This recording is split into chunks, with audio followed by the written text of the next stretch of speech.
Hey guys, these are our notes for Unit 1, Section 3, but first, here's your Mad Gab. It's ape, he, street, he. Put that together, see what you get. And the number stumper is 11P on AFT. And then, of course, our little comic for the day says, "Wow, you look so cute today."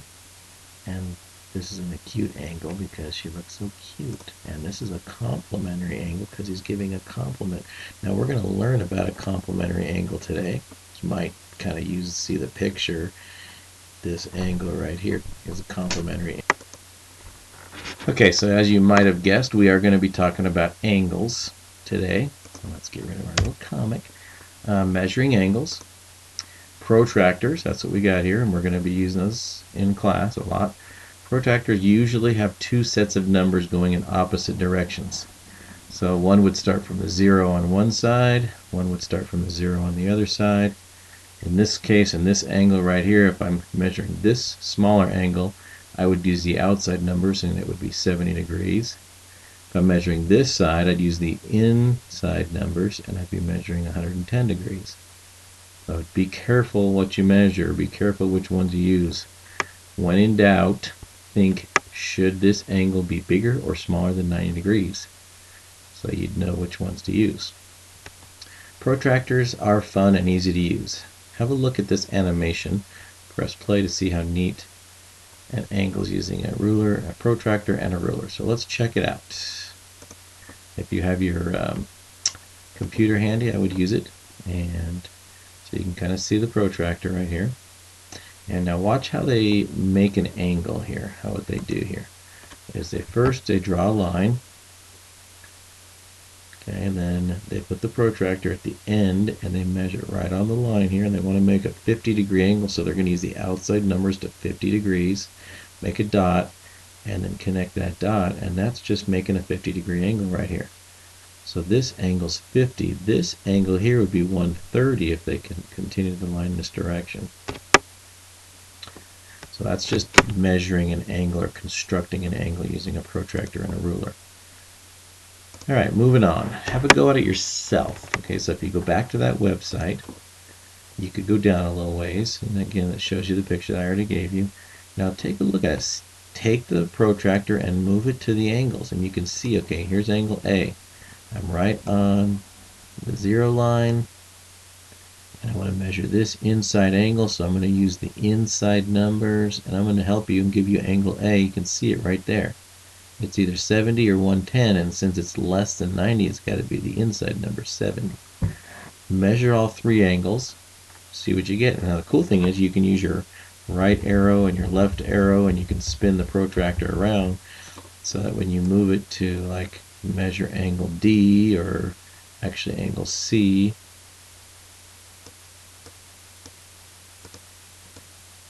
you put it on there like that, right at C, and then spin it so that it lines right up, or go the other direction. That's the way.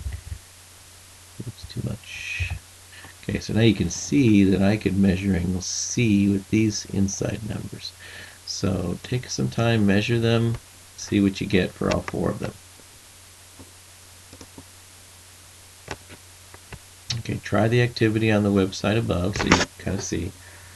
Get to the math is fun, you can try it. Put your name and answers on a small piece of paper and fold it once. Hand it to me when you get into class for extra credit. I'll pick one, and or two or three or whatever. We'll see what happens. But put your answers to A, B, C, and D on a piece of paper and hand it to me when you get there the next day. Like an index card size, just a small scratch paper, and just put your name on it, fold it once. That's all I need. Okay, let's talk about some special kind of angles. We have adjacent angles. Adjacent angles are angles that they share a common side and a common vertex. They do not overlap, so this angle and this angle are adjacent because they have BC in common. So you can see that they have a common side, which is side BC. They have a common vertex, which is point B. This angle and this angle are touching each other. They're touching angles. And when angles touch, then you know they're adjacent. So you could call them touching angles. That's what we know about adjacent angles. They're touching angles.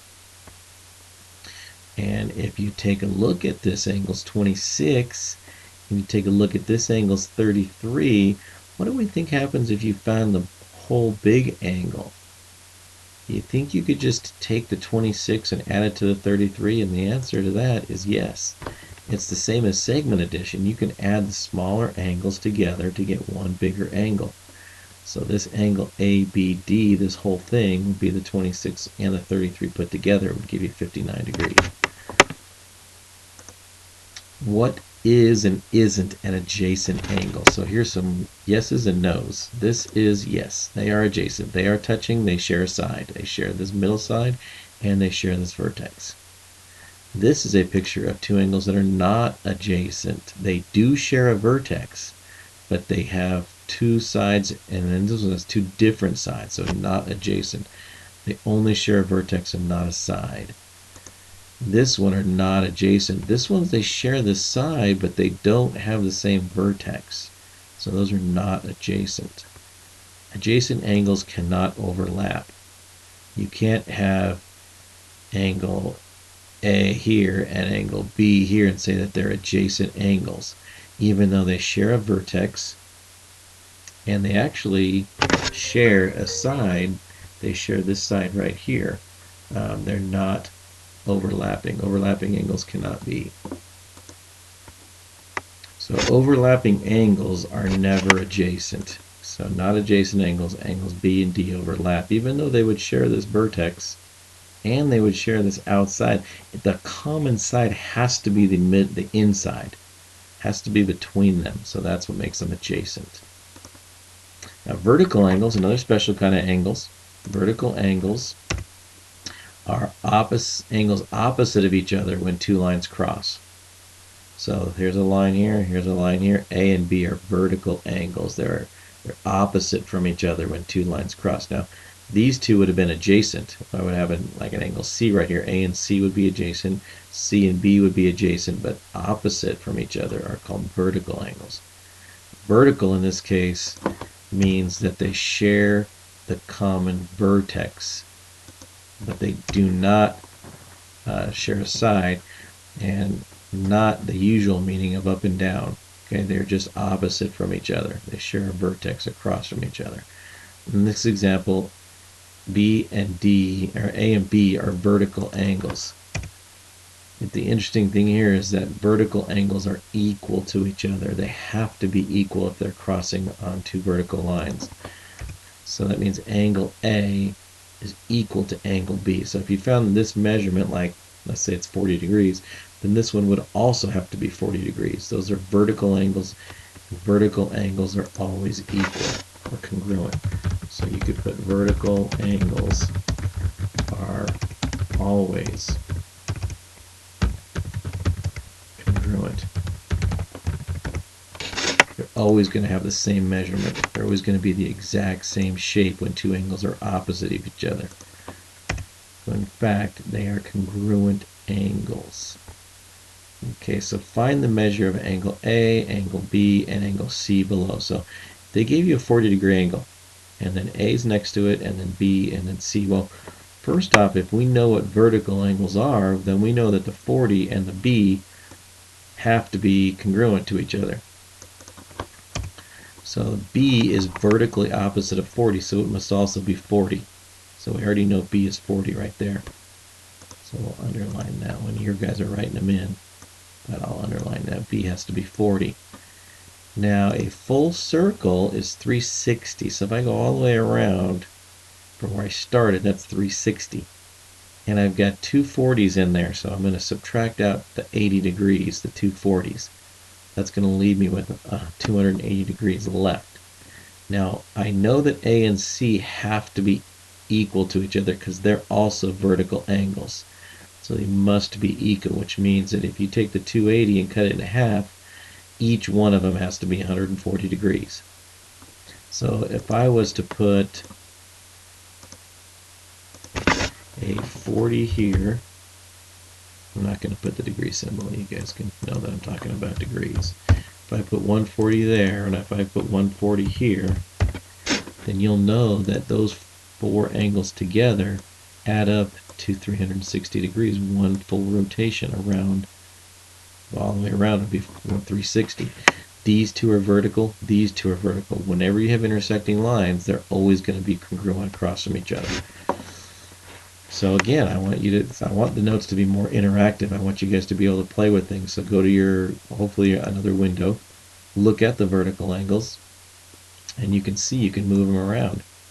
You can move these around. It's going to show you the different sizes, but these will always equal across from each other, the opposite ones, and then these opposite ones will always equal. And you can pull them down anywhere you want. Pull this way up here. You can pull it way over here, make them really tiny. They're still opposite angles are always congruent. So that's what we talk about when we talk about vertical angles. Angles that are crossing each other. So take some time and play with it a little bit and see what you think. We're going to move on though, so that we can get the notes done. You can pause it again if you need to play with it some more. Let's take a look at two other special kind of angles. Complementary, if you remember from our little cartoon at the beginning, complementary angle is an angle that is two angles. Complementary angles are two angles that add up to 90 degrees. So a complement would be an angle that makes another angle add up to 90. So the complement of 50 would be the 40 because it would make it add up to 90 degrees. So these two angles, 40 and 50, are complementary because they add up to 90. They make a right angle. That's a symbol for right angle. So if you look at these two, the angles don't have to be together to be complementary. As long as they add up to 90, they're going to be complementary angles. So again, take some time and play with it a little bit. Here's complementary angles, and I'll show you. If I was to make this one bigger, then that one gets smaller. If I was to make this one smaller, then that one gets bigger. They're always going to add up to 90. Now just curious, let's see, now they're not complementary. See how this one's already bigger than 90 and that's 0? That's not complementary. Okay, so it has to be to where they can add up to 90 degrees. So move them around, play with them a little bit, see what you think. Those are called complementary angles. Now I know the little pull down menu here has also supplementary, so let's learn what those are. Back to our notes for a second. You can go back to the website. You can pause the notes if you want to play some more on it. Supplementary angles are two angles that add up to 180. They make a straight line here. So it's two angles, 140 and 40 are supplementary because they add up to 180. 180 is always a straight angle. So when you put two supplementary angles together, it will always make a straight angle. Notice that together they make a straight angle. It tells us right there. But the angles don't have to be together to be a straight angle. I mean, you could put these two together and make a straight angle, but they don't have to be. As long as two angles add up to 180, they are complementary. Now let me give you a quick way, an easy way to remember it. The C for complementary stands for corner, and that means it's going to make a corner angle or a right angle. The S for supplementary stands for straight, and it means it's going to make a straight line angle. Straight line angles for supplementary. Complementary means a corner angle, which is 90 degrees. Or you can think you are right when you get a complement. So right angles are complementary. Let's play with supplementary angles a little bit. So here's supplementary angles. Supplementary angles have to add up to 180, so you can move that around, and you can see once one of them passes 180, they're not supplementary, but here they are. They'll add up to 180 always.